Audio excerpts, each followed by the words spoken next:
ചാക്കോയും മേരിയിലും വന്നത് എങ്ങനെയായിരുന്നു? സീരിയലിലേക്കൊക്കെ കാസ്റ്റ് ചെയ്യപ്പെട്ടത് എങ്ങനെയാണ്?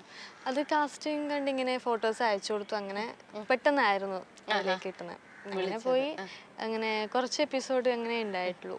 അങ്ങനെ അതിലെന്തെങ്കിലും ചലഞ്ചിങ് ആയിട്ട് തോന്നിയോ ഇല്ല, ചെയ്യാനായിട്ട്? അതിലങ്ങനെ വലിയ എന്തായിരുന്നു ആ റോളിനെ കുറിച്ച് പറയാവോ കുറച്ച്? അതില് ചേച്ചി കുറച്ചൊരു എന്താ പറയാ, എന്നെക്കാളും പാവാണ് ചേച്ചി. അപ്പൊ അങ്ങനെ ചേച്ചി ഇങ്ങനെ കുറച്ച് എന്താ ചേച്ചി ഇങ്ങനെ വേറെ വീട്ടില് വർക്ക് ചെയ്യാൻ പോവാണ്. അപ്പൊ ചേച്ചി നമുക്ക് അങ്ങനെ കാണാനും പറ്റില്ല. ചേച്ചി ഇങ്ങനെ ഇടയ്ക്കൊക്കെ വരുമ്പോ ഇങ്ങനെ കുറച്ച് അങ്ങനെ ചെറിയ ചെറിയ സീൻ മാത്രമേ ഉണ്ടായിട്ടുള്ളൂ. അതാണ് ആ ഒരു സീരിയലിൽ ചെയ്തത് അല്ലേ? പിന്നെ തൂവൽ സ്പർശത്തിലേക്ക് വരുമ്പോ തുവൽ സ്പർശത്തില് കുറച്ച് കൂടുതലുണ്ട് ഉണ്ടായിരുന്നു ചെയ്യാൻ. അതില് ബലേന്ദ്രൻ ചുള്ളിക്കാട് സാറിന്റെ മകളായിട്ട് ദീപൻ ചേട്ടന്റെ പെങ്ങളായിട്ടുള്ള ക്യാരക്ടർ, അത്യാവശ്യം ഇതേപോലെ തന്നെ പാവം ക്യാരക്ടർ. കരയാനൊക്കെ ഇഷ്ടമാണോ? അതില് കുറച്ച് കരയാനുണ്ട്. കുറച്ച് കരയാനും വാശി പിടിക്കാനൊക്കെ. അപ്പൊ ഇങ്ങനെ ഫ്രണ്ട്സ് ഒക്കെ പറയൂ എപ്പോഴും നീ ഇങ്ങനെ കരച്ചിലാണല്ലോ നമ്മൾ കാണുന്നത്? അത് പറയും. എങ്ങനെയാണ് കോളേജിൽ ആ സമയത്ത് കോളേജിൽ തന്നെ ആയിരുന്നു സ്പർശം ചെയ്യുന്ന സമയം? എനിക്ക് തോന്നുന്നു സ്കൂളിലായിരിക്കും അല്ലേ? പ്ലസ് ടു കഴിയുന്ന ആ ഒരു ടൈം. അപ്പൊ എങ്ങനെയാണ് ഫ്രണ്ട്സിന്റെ ഒക്കെ ഒരു സമീപനം ഒക്കെ എങ്ങനെയാണ്? അവര് ഫുൾ സപ്പോർട്ടാ. പിന്നെ സീരിയൽ എല്ലാവരും കാണുന്നോണ്ട് ആ ടൈമിൽ എല്ലാവരും സീരിയൽ കാണുന്ന ആൾക്കാരാ. അപ്പൊ എല്ലാവരും കാണും. എന്തായാലും ആ ഒരു ടൈം എന്ന് പറയുന്നത് നമ്മള് സ്കൂളൊക്കെ വിട്ട് വീട്ടിലൊക്കെ പോയി ഇരിക്കുന്ന ഒരു സമയമാണ് നമ്മുടെ സീരിയലിന്റെ ടൈം എന്ന് പറയുന്നത്. അപ്പൊ എന്തായാലും എല്ലാവരും കാണും. ക്രിട്ടിസൈസ് ചെയ്യാറുണ്ടോ ഫ്രണ്ട്സ് ഒക്കെ? അങ്ങനെയില്ല, അവരിങ്ങനെ കളിയാക്കും.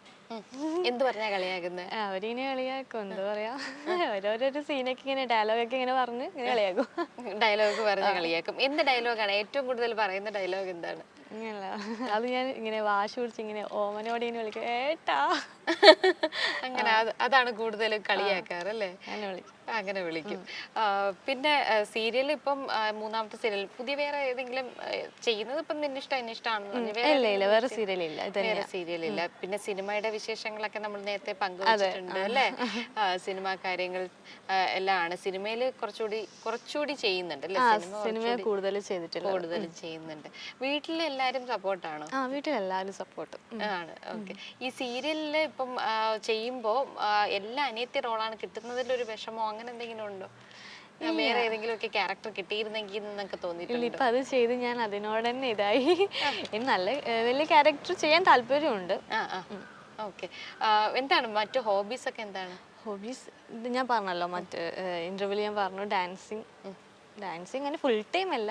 നമ്മൾ വീട്ടിലുള്ള സമയത്ത് ഇങ്ങനെ ജസ്റ്റ് ഇങ്ങനെ പ്രാക്ടീസ് ചെയ്യും. പിന്നെ ഫോണിൽ തന്നെ എപ്പോഴും ഫോണിലാണ്. ഇൻസ്റ്റാഗ്രാം റീൽസ് ഒക്കെ ചെയ്യാൻ ഭയങ്കര ഇഷ്ടമാണ്.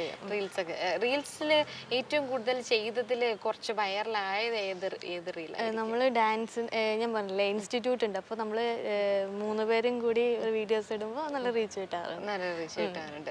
ഡാൻസ് വീഡിയോസ് ഒക്കെ ഇങ്ങനെ പോസ്റ്റ് ചെയ്യും. അങ്ങനെ റീച്ച് കിട്ടാതെ ഇപ്പൊ ഇൻസ്റ്റാഗ്രാമിൽ കൂടുതലും ഇഷ്ടമുള്ള ആളാണ്, ഇൻസ്റ്റാഗ്രാമിൽ റീൽസ് ചെയ്യാൻ ഇഷ്ടമുള്ള ഒരാളാണ്. അപ്പം എന്തെങ്കിലും കണ്ടന്റ് ഒക്കെ ക്രിയേറ്റ് ചെയ്ത് ചെയ്യാറുണ്ട്? ഇല്ല, അങ്ങനെ ചെയ്യാറില്ല. ചെയ്യാൻ ശ്രമിച്ചിട്ടുണ്ട്? ഫ്രണ്ട്സ് ഒക്കെ പറയും നമുക്ക് ഒരുമിച്ച് കണ്ടന്റ് ഒക്കെ ക്രിയേറ്റ് ചെയ്ത് ചെയ്യാം.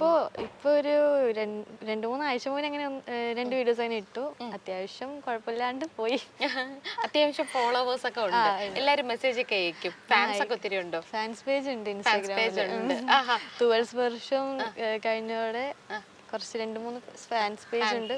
ഇതൊക്കെ കാണുമ്പോ എന്ത് തോന്നും? സന്തോഷം തോന്നും. വേറെ എന്ത് തോന്നാനല്ലേ? അതാണ് പുറത്തിറങ്ങുമ്പോ ആളുകളൊക്കെ റെക്കഗ്നൈസ് ചെയ്യും, സെൽഫി ഒക്കെ എടുക്കാനൊക്കെ. ഇപ്പൊ നമ്മുടെ നാട്ടിൽ തന്നെ കുറച്ച് ഇനോഗ്രേഷൻസും അങ്ങനത്തെ കുറച്ച് പരിപാടിയൊക്കെ കിട്ടി. ഈ തൂവൽ സ്പർശത്തിൽ വന്നതിന് ശേഷം കുറച്ച് പേര് ഇങ്ങനെ അറിയാൻ തുടങ്ങി. ഏഷ്യാനെറ്റിലും ആയി. പിന്നെ അതിൽ അത്യാവശ്യം നല്ലൊരു ക്യാരക്ടർ തന്നെ ആയിരുന്നു. ആയിരുന്നല്ലേ? ഓക്കെ. പുറത്തോട്ടൊക്കെ ഇറങ്ങി നമ്മൾ വലിയ ആളൊക്കെ ആയി, നമ്മളെ എല്ലാരും ഒക്കെ തിരിച്ചറിയുന്നുണ്ട്. അപ്പൊ എന്താണ് ആ കുട്ടിയല്ലേ ഇതോ പോകുന്നത് എന്നൊക്കെ പറയുമ്പോ എന്ത് തോന്നും? അങ്ങനെ ഒരു അനുഭവം ഉണ്ടായിട്ടുണ്ട് കേട്ടോ. ഇങ്ങനെ ഞാൻ എൻ്റെ ഫ്രണ്ട്സിൻ്റെ കൂടെ ഇങ്ങനെ പോകുന്ന സമയത്ത് നമ്മളിങ്ങനെ ജസ്റ്റ് അപ്പൊ ആ ടൈമിൽ മേക്കപ്പ് ഒന്നും ഇല്ലല്ലോ. അപ്പോ ഞാൻ വിചാരിച്ചു സീരിയലെല്ലാം മേക്കപ്പ് അല്ലേ, അപ്പൊ മേക്കപ്പ് ഇല്ലാണ്ട് പോയാലായിരിക്കും അങ്ങനെ മനസ്സിലാവില്ല. പക്ഷെ ഇങ്ങനെ ചോദിച്ചു, പക്ഷെ എല്ലാരും വിചാരിച്ചു സാന്ദ്ര ചേച്ചിയാണ് ഞാൻ. അതെ, അതാണ് ഞാൻ വന്നപ്പോഴേ കണ്ടപ്പോഴേ ഞാൻ പറഞ്ഞു സാൻഡ്രയുടെ ഒരു ചെറിയൊരു റിസംബ്ലൻസ് ഉണ്ട് നന്ദനയ്ക്ക് എന്ന് പറഞ്ഞു. അങ്ങനെ എല്ലാരും പറയാറുണ്ട്. എന്റെ അടുത്ത് വന്നിട്ട് ചോദിച്ചോ, ഒന്ന് രണ്ടുപേര് ചോദിച്ചു തുമ്പിയല്ലേ, തുമ്പി അതില് സാന്ദ്രയുടെ ക്യാരക്ടർ അപ്പൊ ഇങ്ങനെ ചോദിച്ചു തുമ്പിയല്ലേ, അപ്പൊ ഞാൻ അല്ല ഇങ്ങനെ ആവണി എന്ന് പറഞ്ഞ ക്യാരക്ടറാ, തുമ്പിനെ പോലെ ഉണ്ട് എന്ന് പറയും. അങ്ങനെ കേൾക്കുന്നത് ഇഷ്ടമാണോ?